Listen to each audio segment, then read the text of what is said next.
নমস্কার, আমি গল্প পাঠে মৌ।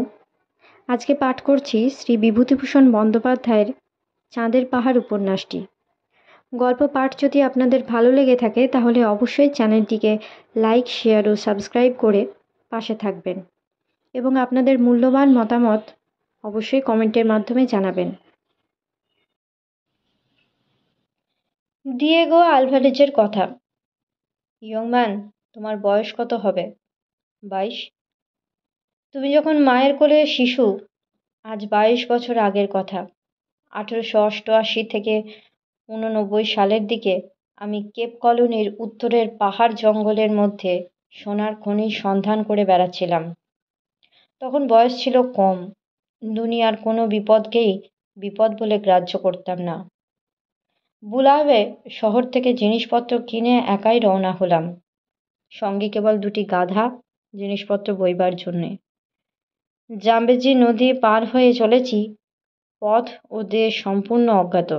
শুধু ছোটোখাটো পাহাড়, ঘাস, মাঝে মাঝে কাফিরদের বস্তি। ক্রমে যেন মানুষের বাস কমে এলো। এমন এক জায়গায় এসে পৌঁছানো গেল যেখানে এর আগে কখনো কোনো ইউরোপিয়ান আসেনি। যেখানে নদী বা খাল দেখি, পাহাড় দেখি, সকলের আগে সোনার স্তরের সন্ধান করি।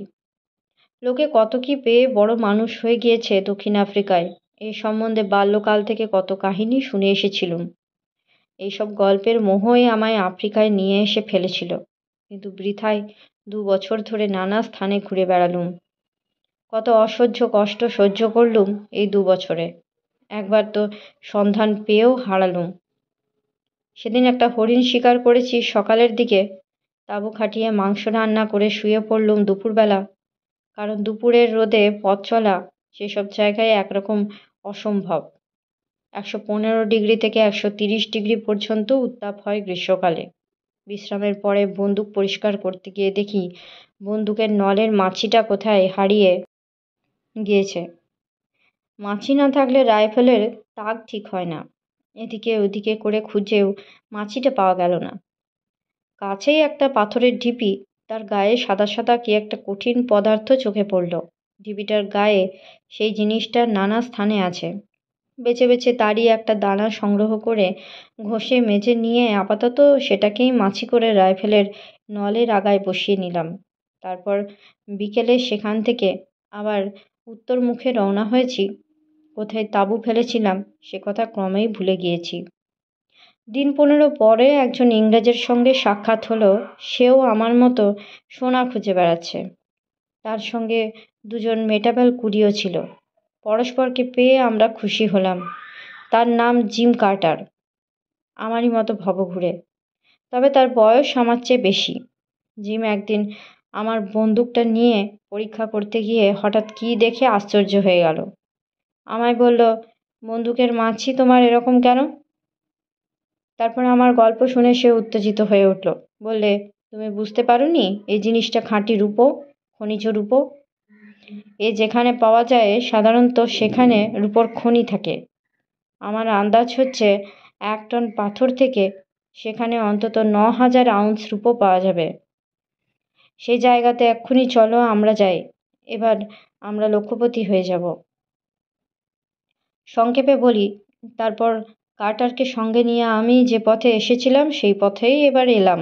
কিন্তু 4 মাস ধরে কত চেষ্টা করে, কত অসহ্য কষ্ট পেয়ে, কতবার বিরাট দিকদিশাহীন মরুভূমিবৎ ভেল্ডের মধ্যে পথ হারিয়ে মৃত্যুর দ্বার পর্যন্ত পৌঁছেও কিছুতেই আমি সে স্থান নির্ণয় করতে পারলাম না।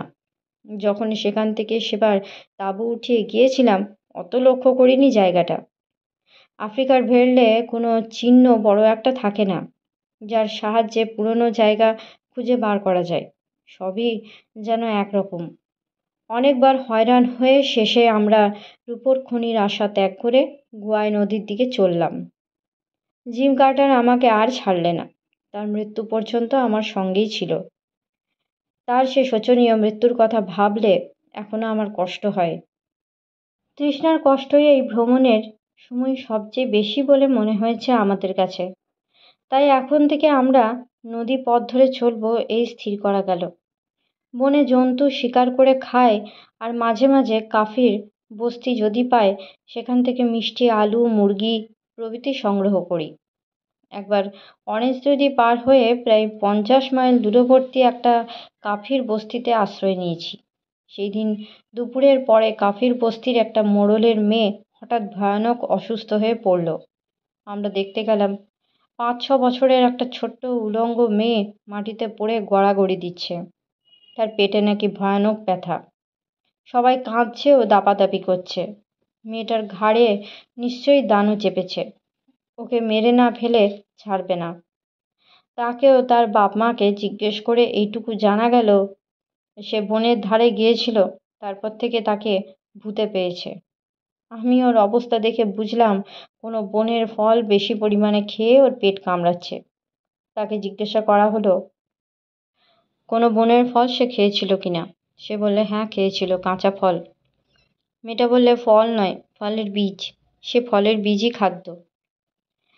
এক ডোজ হোমিওপ্যাথিক ওষুধে তার ভূত ছেড়ে গেল। আমাদের সঙ্গে ওষুধের বাক্স ছিল। গ্রামে আমাদের খাতির হয়ে গেল খুব। 15 দিন আমরা সে গ্রামের সর্দারের অতিথি হয়ে রইলাম। ইল্যান্ড হরিণ শিকার করি আর রাত্রে কাফিরদের মাংস খেতে নিমন্ত্রণ করি। বিদায় নেবার সময় কাফির সর্দার বললে, তোমরা সাদা পাথর খুব ভালোবাসো না? বেশ খেলবার জিনিস। নেবে সাদা পাথর? দাঁড়াও দেখাচ্ছি। একটু পরে সে একটা ডুমুরের ফলের মতো বড় সাদা পাথর আমাদের হাতে এনে দিলে। জিম ও আমি বিস্ময়ে চমকে উঠলাম। জিনিসটা হিরে, খনি বা খনির উপরকার পাথরে মৃত্তিকার স্তর থেকে পাওয়া পালিশ না করা হীরের টুকরো। কাফির সর্দার বললে, এটা তোমরা নিয়ে যাও। ওই যে দূরের বড় পাহাড় দেখছো, ধোঁয়া ধোঁয়া, এখান থেকে হেঁটে গেলে একটা চাঁদের মধ্যে ওখানে পৌঁছে যাবে। ওই পাহাড়ের মধ্যে এরকম সাদা পাথর অনেক আছে বলে শুনেছি। আমরা কখনো যাইনি, জায়গা ভালো নয়। ওখানে বুনি বলে উপদেবতা থাকে। অনেক চাঁদ আগেকার কথা আমাদের গ্রামের 3 জন সাহসী লোক কারো বারণ না শুনে ওই পাহাড়ে গিয়েছিল আর ফেরেনি। আরেকবার একজন তোমাদেরই মতো সাদা মানুষ এসেছিল, সেও অনেক অনেক চাঁদ আগে, আমরা দেখিনি, আমাদের বাপ ঠাকুরদাদের আমলের কথা। সে গিয়েও আর ফেরেনি। কাফির গ্রাম থেকে বার হয়েই পথে আমরা ম্যাপ মিলিয়ে দেখলাম দূরে ধোঁয়া ধোঁয়া অস্পষ্ট ব্যাপারটা হচ্ছে রিক্টার্সভেল্ড পর্বতশ্রেণী, দক্ষিণ আফ্রিকার সর্বাপেক্ষা বন্য অজ্ঞাত বিশাল ও বিপদসংকুল অঞ্চল। দু একজন দুর্ধর্ষ দেশ আবিষ্কারক বা ভৌগোলিক বিশেষজ্ঞ ছাড়া কোনো সভ্য মানুষ সে অঞ্চলে পদার্পণ করেনি। এই বিস্তীর্ণ বনপর্বতের অধিকাংশ স্থানই সম্পূর্ণ অজ্ঞাত, অজানা। তার ম্যাপ নেই, আর কোথায় কি আছে কেউ বলতে পারে না। জিম কার্টার ও আমার রক্ত চঞ্চল হয়ে উঠল। আমরা দুজনেই তখন স্থির করলাম এই অরণ্য ও পর্বতমালা আমাদেরই আগমন প্রতীক্ষায় তার বিপুল রত্ন ভাণ্ডার লোকচক্ষুর আড়ালে গোপন করে রেখেছে। ওখানে আমরা যাবই। কাফির গ্রাম থেকে রওনা হবার প্রায় 17 দিন পরে আমরা পর্বতশ্রেণীর পাদদেশে নিবিড় বনে প্রবেশ করলাম। আগেই বলেছি, দক্ষিণ আফ্রিকার অত্যন্ত দুর্গম প্রদেশে এই পর্বতশ্রেণী অবস্থিত। জঙ্গলের কাছাকাছি কোনো কাফির বস্তি পর্যন্ত আমাদের চোখে পড়ল না। জঙ্গল দেখে মনে হলো কাঠুরিয়ার কুঠার আজ পর্যন্ত এখানে প্রবেশ করেনি। সন্ধ্যার কিছু আগে আমরা জঙ্গলের ধারে এসে পৌঁছেছিলাম। জিম কার্টারের পরামর্শ মতো সেইখানেই আমরা রাত্রে বিশ্রামের জন্য তাঁবু খাটালাম। জিম জঙ্গলের কাঠ কুড়িয়ে আগুন জ্বালালে, আমি লাগলাম রান্নার কাজে। সকালের দিকে একজোড়া পাখি মেরেছিলাম, সেই পাখি ছাড়িয়ে তার রোস্ট করব, এই ছিল মতলব। পাখি ছাড়ানোর কাজে একটু ব্যস্ত আছি এমন সময় জিম বললে, পাখি রাখো, 2 পেয়ালা কফি করো তো আগে। আগুন জ্বালাই ছিল, জল গরম করতে দিয়ে আবার পাখি ছাড়াতে এমন সময় সিংহের গর্জন একেবারে অতি নিকটে শোনা গেল। জিম বন্দুক নিয়ে বেরোলো। আমি বললাম, অন্ধকার হয়ে আসছে, বেশি দূর যেও না। তারপরে আমি পাখি ছাড়াচ্ছি। কিছু দূরে জঙ্গলের বাইরে 2বার বন্দুকের আওয়াজ শুনলাম। একটুখানি থেকে আবার একটা আওয়াজ, তারপরেই সব চুপ। মিনিট 10 কেটে গেল। জিম আসে না দেখে আমি নিজের রাইফেলটা নিয়ে যেদিক থেকে আওয়াজ এসেছিল সেই দিকে একটু যেতেই দেখি জিম আসছে। পেছনে কি একটা ভারী মতো টেনে নিয়ে আসছে। আমায় দেখে বললে, ভারী চমৎকার ছালখানা, জঙ্গলের ধারে ফেলে রাখলে হায়নাতে সাবার করে দেবে। তাঁবুর কাছে টেনে নিয়ে যাই চলো। দুজনে টেনে সিংহের প্রকাণ্ড দেহটা তাঁবুর আগুনের কাছে নিয়ে এসে ফেললাম। তারপর ক্রমে রাত হলে খাওয়া দাওয়া সেরে আমরা শুয়ে পড়লুম। অনেক রাত্রে সিংহের গর্জনে ঘুম ভেঙে গেল। তাঁবু থেকে অল্প দূরেই সিংহ ডাকছে। অন্ধকারে বোঝা গেল না ঠিক কত দূরে। আমি রাইফেল নিয়ে বিছানায় উঠে বসলাম। জিম শুধু একবার বললে, সন্ধ্যাবেলার সে সিংহটা জুড়ি। বলেই সে নির্বিকারভাবে পাশ ফিরে শুয়ে ঘুমিয়ে পড়ল। আমি তাঁবুর বাইরে এসে দেখি আগুন নিভে গেছে। পাশে কাঠকুটো ছিল, তাই দিয়ে আবার জোর আগুন জ্বালালাম। তারপর আবার এসে শুয়ে পড়লাম। পরদিন সকালে উঠে জঙ্গলের মধ্যে ঢুকে গেলাম। কিছু দূরে গিয়ে কয়েকজন কাফিরের সঙ্গে দেখা হলো। তারা হরিণ শিকার করতে এসেছে। আমরা তাদের তামাকের লোভ দেখিয়ে কুলি ও পথপ্রদর্শক হিসেবে সঙ্গে নিতে চাইলাম। তারা বললে, তোমরা জানো না তাই ও কথা বলছো। এই জঙ্গলে মানুষ আসে না। যদি বাঁচতে চাও তো ফিরে যাও। ওই পাহাড়ের শ্রেণী অপেক্ষাকৃত নিচু। ওটা পার হয়ে ওদিকে খানিকটা সমতল জায়গা আছে, ঘন বনে ঘেরা। তার ওদিকে আবার এর চেয়েও উঁচু পর্বতশ্রেণী। ওই বনের মধ্যে সমতল জায়গাটা বড় বিপজ্জনক। ওখানে বুনিপ থাকে। বুনিপের হাতে পড়লে আর ফিরে আসতে হবে না। ওখানে কেউ যায় না। আমরা তামাকের লোভে ওখানে যাব মরতে। ভালো চাও তো তোমরাও যেও না। আমরা জিজ্ঞাসা করলাম, বুনিপ কি? তারা জানে না। তবে তারা স্পষ্ট বুঝিয়ে দিলে বুনিপ কি না জানলেও সে কি অনিষ্ট করতে পারে সেটা তারা খুব ভালোভাবেই জানে। ভয় আমাদের ধাতে ছিল না। জিম কার্টারের তো একেবারেই না। সে আরও বিশেষ করে জেদ ধরে বসল। এই বুনিপের রহস্য তাকে ভেদ করতেই হবে। হিরে পায় বা না পায়, মৃত্যু যে তাকে অলক্ষিতে টানছে তখনও যদি বুঝতে পারতাম। বৃদ্ধ এই পর্যন্ত বলে একটু হাঁপিয়ে পড়ল। শঙ্করের মনে তখন অত্যন্ত কৌতূহল হয়েছে। এ ধরনের কথা সে কখনো আর শোনেনি। মুমূর্ষ দিয়েগো আলভারেজের জীর্ণ পরিচ্ছদ ও শিরাবহুল হাতের দিকে চেয়ে তার পাকা ভুরু জোড়ার নিচেকার ইস্পাতের মতো নীল দীপ্তিশীল চোখ দুটোর দিকে চেয়ে শঙ্করের মন শ্রদ্ধায় ভালোবাসায় ভরে উঠল। সত্যিকার মানুষ বটে একজন। আলভারেজ বললে, আর এক গ্লাস জল। জল পান করে বৃদ্ধ আবার বলতে শুরু করল, হ্যাঁ, তারপরে শোনো। ঘোর বনের মধ্যে আমরা প্রবেশ করলাম। কত বড় বড় গাছ, বড় বড় ফার্ন, কত বিচিত্র বর্ণের অর্কিড ও লায়না। স্থানে স্থানে সে বড় নিবিড় ও দুষ্প্রবেশ্য। বড় বড় গাছের নিচেকার জঙ্গল এতই ঘন, বড়শির মতো কাঁটা গাছের গায়ে, মাথার উপরকার পাতায় পাতায় এমন জড়াজড়ি যে সূর্যের আলো কোনো জন্মে সে জঙ্গলে প্রবেশ করে কিনা সন্দেহ। আকাশ দেখা যায় না। অত্যন্ত বেবুনের উৎপাত জঙ্গলের সর্বত্র। বড় গাছের ডালে দলে দলে শিশু, বালক, বৃদ্ধ, যুবা নানা রকমের বেবুন বসে আছে।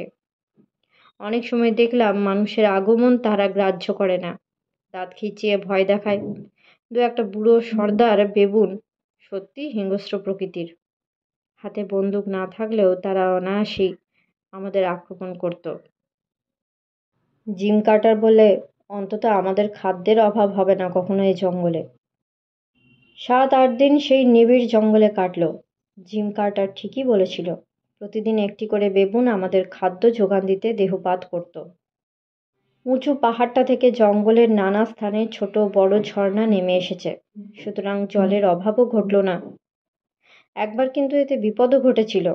একটা ঝর্ণার ধারে দুপুরবেলা এসে আগুন জেলে বেবুনের দাপনা ঝলসাবার ব্যবস্থা করছি। জিম গিয়ে তৃষ্ণার ঝোঁকে ঝর্ণার জল পান করল। তার একটু পরেই তার ক্রমাগত বমি হতে শুরু করলো, পেটে ভয়ানক ব্যথা। আমি একটু বিজ্ঞান জানতাম। আমার সন্দেহ হওয়াতে ঝর্ণার জল পরীক্ষা করে দেখি। জলে খনিজ আর্সেনিক মেশানো আছে। উপর পাহাড়ের আর্সেনিকের স্তর ধুয়ে ঝর্ণা নেমে আসছে নিশ্চয়ই। হোমিওপ্যাথিক বাক্স থেকে প্রতিষেধক ওষুধ দিতে সন্ধ্যার দিকে জিম সুস্থ হয়ে উঠল। বনের মধ্যে ঢুকে কেবল এক বেবুন ও মাঝে মাঝে দু একটা বিষধর সাপ ছাড়া অন্য কোনো বন্য জন্তুর সঙ্গে আমাদের সাক্ষাৎ হয়নি। পাখির কথা আর প্রজাপতির কথা অবশ্য বাদ দিলাম, কারণ এইসব ট্রপিক্যাল জঙ্গল ছাড়া এত বিচিত্র বর্ণের ও শ্রেণীর পাখি ও প্রজাপতি আর কোথাও দেখতে পাওয়া যাবে না। বিশেষ করে বন্য জন্তু বলতে যা বোঝায় তারা সে পর্যায়ে পড়ে না। প্রথমে রিক্টার্সভেল্ড পর্বতশ্রেণীর একটা শাখা পর্বত আমাদের সামনে পড়ল। সেটা মূল ও প্রধান পর্বতের সঙ্গে সমান্তরালভাবে অবস্থিত বটে, কিন্তু অপেক্ষাকৃত নিচু। সেটা পার হয়ে আমরা একটা বিচিত্র বনময় উপত্যকায় নেমে তাঁবু ফেললাম। একটা ক্ষুদ্র নদী উপত্যকার মধ্যে দিয়ে বয়ে গিয়েছে। নদী দেখে আমার ও জিমের আনন্দ হলো। এসব নদীর তীর থেকেই অনেক সময় খনিজ দ্রব্যের সন্ধান পাওয়া যায়। নদীর নানা দিকে আমরা বালি পরীক্ষা করে বেড়াই, কিছুই কোথাও পাওয়া যায় না। সোনার একটু রেণু পর্যন্ত নেই নদীর বালিতে। আমরা ক্রমে হতাশ হয়ে পড়লুম। তখন প্রায় ২০-২২ দিন কেটে গিয়েছে।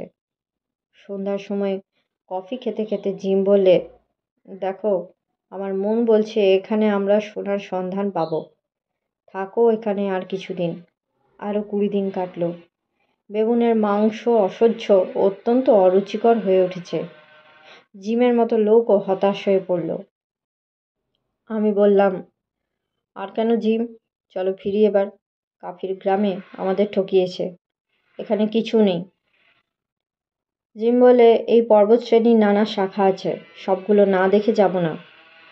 একদিন পাহাড়ি নদীটার খাতের ধারে এসে বালি চালতে চালতে পাথরের নুড়ির রাশির মধ্যে অর্ধ প্রথিত একখানা হলদে রঙের ছোট পাথর আমি ও জিম একসঙ্গেই দেখতে পেলাম।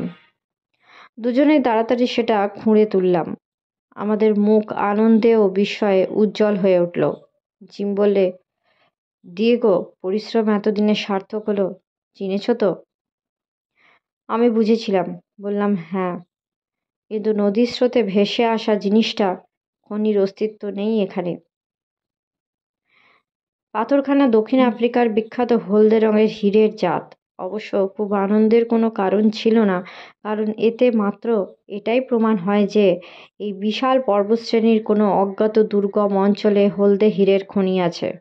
নদীর স্রোতে ভেসে এসেছে তার থেকে একটা স্তরের একটা টুকরো। সে মূল খনি খুঁজে বার করা অমানুষিক পরিশ্রম, ধৈর্য ও সাহস সাপেক্ষ। সে পরিশ্রম, সাহস ও ধৈর্যের অভাব আমাদের যা ঘটত না, কিন্তু যে দৈত্য এই রহস্যময় বনপর্বতের অমূল্য হীরকখনির প্রহরী, সে সম্পূর্ণ অপ্রত্যাশিতভাবে আমাদের বাধা দিলে। একদিন আমরা বনের মধ্যে একটা পরিষ্কার জায়গায় বসে সন্ধ্যার দিকে বিশ্রাম করছি। আমাদের সামনে সেই জায়গাটাতে একটা তালগাছ, তালগাছের তলায় গুঁড়িটা ঘিরে খুব ঘন ঝোপ। হঠাৎ আমরা দেখলাম কিসে যেন এত বড় তালগাছটাকে এমন নাড়া দিচ্ছে যে তার উপরকার শুকনো ডালপালাগুলো খড়খড় করে নড়ে উঠছে, যেমন নড়ে ঝড় লাগলে। গাছটাও সেই সঙ্গে নড়ছে। আমরা আশ্চর্য হয়ে গেলাম। বাতাস নেই কোনো দিকে, অথচ তাল গাছটা নড়ছে কেন? আমাদের মনে হলো কে যেন তাল গাছের গুঁড়িটা ধরে ঝাঁকা দিচ্ছে। জিম তখনই ব্যাপারটা কি তা দেখতে গুঁড়ির তলায় সেই জঙ্গলটার মধ্যে ঢুকলো। সে ওর মধ্যে ঢুকবার অল্পক্ষণ পরে আমি একটা আর্তনাদ শুনতে পেয়ে রাইফেল নিয়ে ছুটে গেলুম। ঝোপের মধ্যে ঢুকে দেখি জিম রক্তাক্ত দেহে বনের মধ্যে পড়ে আছে। কোনো ভীষণ বলবান জন্তুতে তার মুখের সামনে থেকে বুক পর্যন্ত ধারালো নখ দিয়ে চিরে ফেড়ে দিয়েছে, যেমন পুরনো বালিশ ফেড়ে তুলো বার করে তেমনি। জিম শুধু বললে, সাক্ষাৎ শয়তান, মূর্তিমান শয়তান। হাত দিয়ে ইঙ্গিত করে বললে, পালাও পালাও। তারপরেই জিম মারা গেল। তালগাছের গায়ে দেখি যেন কিসের মোটা শক্ত চোঁচ লেগে আছে। আমার মনে হলো কোনো ভীষণ বলবান জানোয়ার তালগাছের গায়ে গা ঘষছিল। গাছটা ওইরকম নড়ছিল সেই জন্যই। জন্তুটার কোনো পাত্তা পেলাম না। জিমের দেহ ফাঁকা জায়গায় বার করে আমি রাইফেল হাতে ঝোপের ওপারে গেলাম। সেখানে গিয়ে দেখি মাটির উপরে কোনো অজ্ঞাত জন্তুর পায়ের চিহ্ন। তার মোটে ৩টে আঙুল পায়ে। কিছু দূর গেলাম, পায়ের চিহ্ন অনুসরণ করে। জঙ্গলের মধ্যে কিছু দূর গিয়ে গুহার মুখে পদচিহ্নটা ঢুকে গেল। গুহার প্রবেশ পথের কাছে শুকনো বালির ওপরে সেই অজ্ঞাত ভয়ঙ্কর জানোয়ারটার বড় বড় 3 আঙুলে থাবার দাগ রয়েছে। তখন অন্ধকার হয়ে এসেছে। সেই জনহীন অরণ্যভূমি ও পর্বত বেষ্টিত অজ্ঞাত উপত্যকায় একা দাঁড়িয়ে আমি এক অজ্ঞাততর ভীষণ বলবান জন্তুর অনুসরণ করছি। ডাইনে চেয়ে দেখি প্রায় অন্ধকার সন্ধ্যায় সুউচ্চ ব্যাসাল্টের দেওয়াল খাড়া হয়ে উঠেছে প্রায় 4000 ফুট। বনে বনে নিবিড়। খুব উঁচুতে পর্বতের বাঁশবনের মাথায় সামান্য যেন একটু রাঙা রোদ, কিংবা হয়তো আমার চোখের ভুল, অনন্ত আকাশের আভা পড়ে থাকবে। ভাবলাম, এই সময় গুহার মধ্যে ঢোকা বা এখানে দাঁড়িয়ে থাকা বিবেচনার কাজ হবে না। জিমের দেহ নিয়ে তাঁবুতে ফিরে এলুম। সারা রাত তার মৃতদেহ নিয়ে আগুন জ্বেলে রাইফেল তৈরি রেখে বসে রইলুম। পরদিন জিমকে সমাধিস্থ করে আবার সেই জানোয়ারটার খোঁজে বার হলাম। কিন্তু মুশকিল হলো এই যে সে গুহা অনেক খুঁজেও কিছুতেই পার করতে পারলুম না। ওরকম অনেক গুহা আছে পর্বতের নানা জায়গায়। সন্ধ্যার অন্ধকারে কোনো গুহা দেখেছিলাম কে জানে। সঙ্গীহীন অবস্থায় সেই মহাদুর্গম রিক্টার্সভেল্ট পর্বতশ্রেণীর বনের মধ্যে থাকা চলে না। 15 দিন হেঁটে সেই কাফের বস্তিতে পৌঁছালাম। তারা চিনতে পারলে খুব খাতিরও করলে। তাদের কাছে জিমের মৃত্যু কাহিনী বললাম। শুনে তাদের মুখ ভয়ে কেমন হয়ে গেল। ছোট ছোট চোখ ভয়ে বড় হয়ে উঠল। বললে, সর্বনাশ মুনিব, এই ভয়েই এখানে কেউ যায় না। কাফির বস্তি থেকে আর 5 দিন হেঁটে অরেঞ্জ নদীর ধারে এসে একখানা ডাচ লঞ্চ পেলাম। তাতে করে এসে সভ্য জগতে পৌঁছালাম। আমি আর কখনো রিক্টার্সভেল্ট পর্বতের দিকে যেতে পারিনি। চেষ্টা করেছিলাম অনেক, কিন্তু বুয়োর যুদ্ধ এসে পড়ল। যুদ্ধে গেলাম, আহত হয়ে প্রিটোরিয়ার হাসপাতালে অনেক দিন রইলাম। তারপর সেরে উঠে একটা কমলালেবুর বাগানে কাজ পেয়ে সেখানে এতদিন ছিলাম। বছর 4-5 শান্ত জীবনযাপন করবার পরে ভালো লাগলো না, তাই আবার বার হয়েছিলাম। বয়স হয়ে গিয়েছে অনেক, ইয়াংম্যান, এবার আমার চলা বোধহয় ফুরুবে। এই ম্যাপখানা তুমি রাখো। এতে রিক্টার্সভেল্ট পর্বত ও যে নদীতে আমরা হিরে পেয়েছিলাম মোটামুটিভাবে আঁকা আছে। সাহস থাকে সেখানে যেও, বড় মানুষ হবে। বুয়োর যুদ্ধের পর এই অঞ্চলে ওয়াই নদীর ধারে 2-1টা ছোট বড় হীরের খনি বেরিয়েছে, কিন্তু আমরা যেখানে হিরে পেয়েছিলাম তার সন্ধান কেউ জানে না। যেও তুমি। ডিয়েগো আলভারেজ গল্প শেষ করে আবার অবসন্নভাবে বালিশের গায়ে ভর দিয়ে শুয়ে পড়ল। আজকের মতো এই পর্যন্তই। গল্প পাঠ আপনাদের কেমন লাগছে তা অবশ্যই কমেন্টের মাধ্যমে জানাবেন। সকলে সুস্থ থাকবেন, ভালো থাকবেন এবং সাবধানে থাকবেন, পাশে থাকবেন। নমস্কার। নিয়ে আসছি পরবর্তী অংশ পরবর্তী ভিডিওতে।